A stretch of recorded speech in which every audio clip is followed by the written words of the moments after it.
आज हम राजस्थान के लोक वाद्य यंत्र के महत्वपूर्ण 17 प्रश्नों की विशेष चर्चा करेंगे, जो एग्जाम की दृष्टि से बहुत ही महत्वपूर्ण रहने वाले हैं।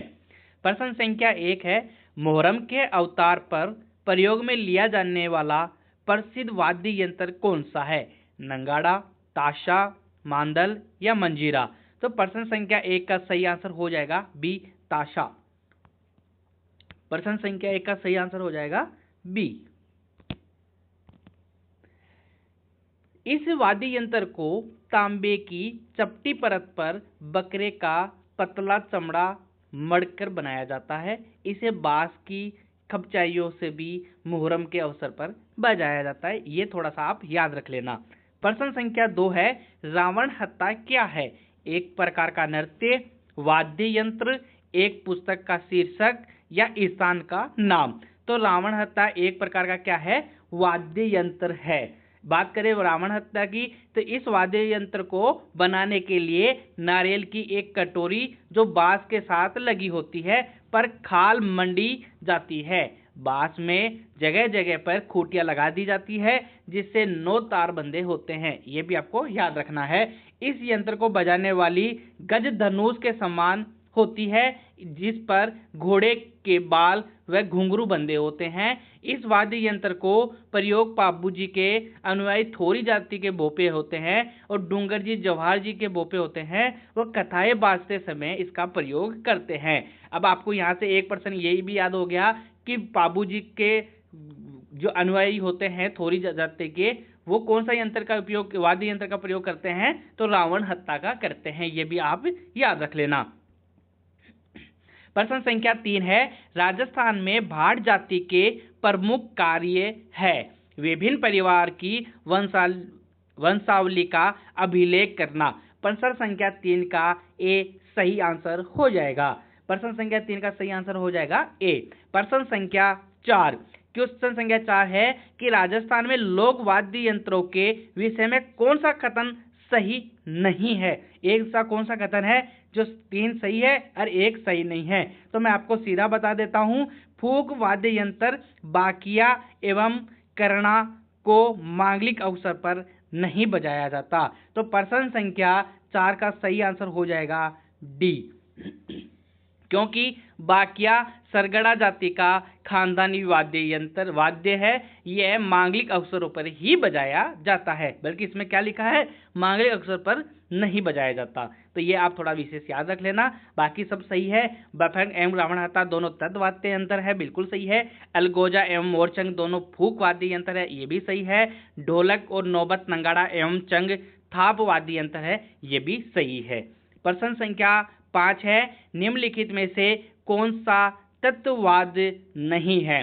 रावण हत्था, जंतर, अलगोजा और कमायचा। तो प्रश्न संख्या 5 का सही आंसर हो जाएगा सी, अलगोजा, क्योंकि बांस नली से निर्मित बांसुरी की तरह सुशील वाद्य यंत्र अलगोजा राजस्थान का राज्य वाद्य यंत्र है। यह भी आपको याद रखना है, राजस्थान का राज्य वाद्य यंत्र है। क्या है? राज्य वाद्य यंत्र है, ये आपको याद रखना है। और ये कौन सा यंत्र आता है? तो ये सुशील में आता है। किसमें है? सुशील में। ये थोड़ा सा आप याद रख लीजिएगा। प्रश्न संख्या 6 है, निम्न में से कौन सा वाद्य यंत्र बांसुरी की तरह होता है? अलगोजा, बफंग, रावण हत्था या तंदूरा? अभी मैंने आपको बताया है ए, अलगोजा इसका सही आंसर हो जाएगा। जो बांसुरी की तरह होता है यह राजस्थान का राज्य वाद्य यंत्र भी है, यह अभी आपको याद रख लेना है। प्रश्न संख्या 7 है, मुंह द्वारा बजाए जाने वाले वाद्य यंत्रों में निम्नलिखित में से कौन सा सही नहीं है? प्रश्न संख्या 7 का सही आंसर क्या होगा? अलगोजा होगा, सतारा, मशक या रवाज? प्रश्न संख्या 7 का सही आंसर हो जाएगा डी, रवाज। रवाज और कमायचे की तरह तत्ववाद्य यंत्र है। ये कौन सा वाद्य यंत्र है? तत्ववाद्य यंत्र है, तत्ववाद्य यंत्र है। रवाज और कमायचा ये दोनों तत्ववाद्य यंत्र में ही आते हैं। ये भी आपको साथ में कमायचा का भी याद रखना है। प्रश्न संख्या 8 है, कौन सा तत्ववाद्य नहीं है? सतारा, रवाज, जंतर या चौतारा? तो प्रश्न संख्या 8 का सही आंसर हो जाएगा ए, सतारा। मैं आपको बात करें सतारा की, तो सतारा सुशील वाद्य यंत्र बांसुरी, अलगोजा व शहनाई का मिश्रित रूप है। क्या सतारा किसका है? बांसुरी, अलगोजा व शहनाई का मिश्रित रूप है सतारा। यह वाद्य यंत्र मुख्य रूप से जैसलमेर व बाड़मेर जिलों में बजाया जाता है। कौन से जिले में? जैसलमेर, आपको याद रखना है जैसलमेर, एक आपको याद करना है बाड़मेर। इन दो जिलों में यह बजाया जाता है। शहनाई, अलगोजा और बांसुरी का यह मिश्रित वाद्य यंत्र है सतारा। यह आपको याद रखना है। प्रश्न संख्या 9 है, तार लगा वाद्य यंत्र है। प्रश्न संख्या 9 है, तार लगा वाद्य यंत्र है अलगोजा, खड़ताल, डेरू या जंतर।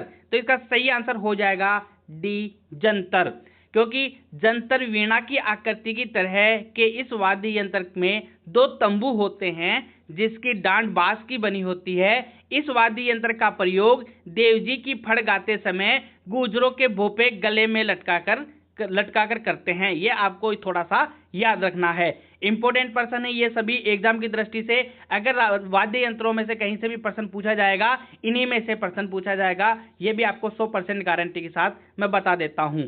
प्रश्न संख्या 10वां है, मंदिरों और राजाओं के महलों के मुख्य द्वार पर बजाए जाने वाला वाद्य यंत्र है ढोल, नौबत, नगाड़ा या ताशा। बहुत इंपॉर्टेंट प्रश्न है एग्जाम की दृष्टि से भी, या आप इसे याद कर लीजिएगा, स्टार लगा लेना, बहुत बार एग्जाम में पूछा भी जा चुका है। तो प्रश्न संख्या 10 का सही आंसर हो जाएगा बी, नौबत। यह वाद्य यंत्र धातु की अंडाकार कुड़ी पर भैंसे की खाल मढ़कर चमड़े की डोरियों से कसकर बनाया जाता है। ये थोड़ा आप याद कर लेना। यह लकड़ी के डंडे से और बजाया भी जाता है, ये आप थोड़ा याद कर लेना। प्रश्न संख्या 11वां है, राजस्थान के प्रसिद्ध पखावज वादक है। राजस्थान के प्रसिद्ध पखावज वादक कौन है? तो इसका प्रश्न संख्या 11वें का सही आंसर हो जाएगा पंडित पुरुषोत्तम दास, भी इसका सही आंसर हो जाएगा। एग्जाम की दृष्टि से बहुत ही महत्वपूर्ण प्रश्न है और एग्जाम में पहले भी ये प्रश्न पूछा जा चुका है। प्रश्न संख्या 12वां है, निम्नलिखित में से कौन सा सुशील वाद्य यंत्र नहीं है? कौन सा नहीं है ये पूछा जा रहा है। तो इसमें है सुरनाई, अलगोजा, नागफणी या कमाइचा। तो प्रश्न संख्या 12वें का सही आंसर क्या होगा? इसका जो होगा केवल 4 नंबर वाला सही है, कमाइचा। ये सुशील वाद्य यंत्र नहीं है, बाकी सब है। सुरनाई भी है, अलगोजा भी है, नागफणी है, सब सुशील वाद्य यंत्र है। लेकिन जो नहीं है वह है डी वाला। प्रश्न संख्या 4 का सही आंसर हो जाएगा ए। क्या आंसर हो जाएगा? ए, डी। प्रश्न संख्या 13। प्रश्न संख्या 13वां है, सुमेलित कीजिए। एक तरफ बफंग है, सदीक खा कौन सा है? एक तरफ नर है, जहूर खा, अलगोजा, करना भील और खड़ताल रामनारायण चौधरी। तो ये बहुत इंपॉर्टेंट प्रश्न है, स्टार लगा लेना और याद कर लेना। एग्जाम में बहुत बार प्रश्न पूछा भी जा चुका है। तो इसका सही आंसर क्या होगा मैं बता देता हूं। तो जैसे बफंग का है जहूर खा, एक पहले में दूसरा कर लो। दूसरा है नड़ वाला, तो इसमें करना भील कर लो 3 वाला। तीसरा है अलगोजा, तो अलगोजा का कर लो आप 4 रामनारायण चौधरी। लास्ट का है चौथा है खड़ताल, तो खड़ताल का कौन बच गया? खड़ताल का बच गया सदीक खा। पहले में दूसरा ये है, इसमें भी है, इसमें भी है। दूसरे में तीसरा सिर्फ इसी में है। प्रश्न संख्या 13वें का सही आंसर हो जाएगा ए, और एग्जाम की दृष्टि से बहुत ही इंपॉर्टेंट है, इसको आप याद कर लेना। प्रश्न संख्या 14, कौन सा कथन का कामायचा के बारे में असत्य है? कौन सा कथन कामायचा के बारे में असत्य है? प्रश्न संख्या 14वें का सही आंसर बताइए। प्रश्न संख्या 14वें का सही आंसर हो जाएगा कामायचा को वायलिन का अग्रिम माना जाता है। यह असत्य कथन है, बाकी सब सत्य कथन है, यह आपको याद रखना है। प्रश्न संख्या 15 है, बाकिया, सिंगी और बाकिया, सिंगी और टोटा लोकवाद किस परंपरा से संबंधित है? तत्ववाद, अवनद, घनवाद या सुशीलवाद? तो प्रश्न संख्या 15 का सही आंसर हो जाएगा डी, सुशीलवाद। प्रश्न संख्या 16, निम्नलिखित में से कौन सा युग्म सुमेलित कौन सा युग सही है? खड़ताल सुशील, रबात तत्वाद्य या बाकिया घनवाद्य, डेरू सुशील वाद्य। तो प्रश्न संख्या 16 का सही आंसर हो जाएगा बी, रबात तत्वाद्य। यह सुमेलित सही है, बाकी सब गलत है। खड़ताल घन वाद्य यंत्र है, ये खड़ताल है, ये घन वाद्य यंत्र है, आपको ये याद रखना है। बाकिया सुशील वाद्य यंत्र है, बाकिया है ये सुशील वाद्य यंत्र है, और जो डेरू है वह अवनद वाद्य यंत्र है, ये अवनद वाला है, बाकिया सुशील है, और खड़ताल घन वाद्य यंत्र है, इसलिए ये सभी गलत है। रबात इसलिए सही है क्योंकि यह रबात तत्ववाद्य यंत्र ही है और इसमें सही पूछा है। प्रश्न संख्या 17 जो हमारी क्लास का आज अंतिम प्रश्न रहने वाला है, वही आपको कमेंट बॉक्स में बताना है आपके कितने क्वेश्चन 17 में से सही हुए हैं। मोरचंग जिसको ज्विज हॉर्स है, प्रश्न संख्या 17 का सही आंसर क्या होगा? प्रश्न संख्या 17 का सही आंसर हो जाएगा सी, वाद्य यंत्र। ये एक तरीका का मोरचंग वाद्य यंत्र है, और आपको बता देता हूं मोरचंग सुशील वाद्य यंत्र है। कौन सा है? सुशील वाद्य यंत्र है, ये भी आप याद रख लेना। ये सुशील वाद्य है जिसका पतले लोहे की पतली राड जिसके दोनों भोर छड़ लगाई जाती है, इसके मुंह को घुमाव देकर बनाया जाता है।